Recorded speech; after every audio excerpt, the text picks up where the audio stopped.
هاقول لك خدعة أنا اتعلمتها، وسبحان الله هي ليها فرق سِحر في حياتي يعني.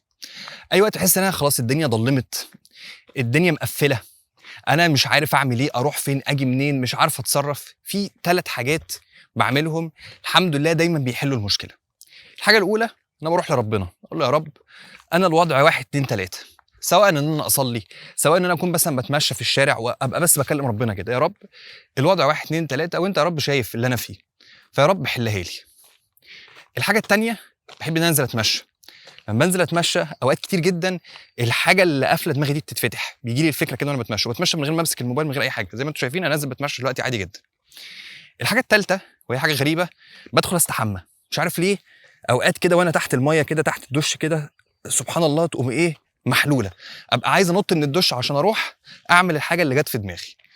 ال3 حاجات دول تأثير السحر، قُل لنا إيه اللي بينفع معاك؟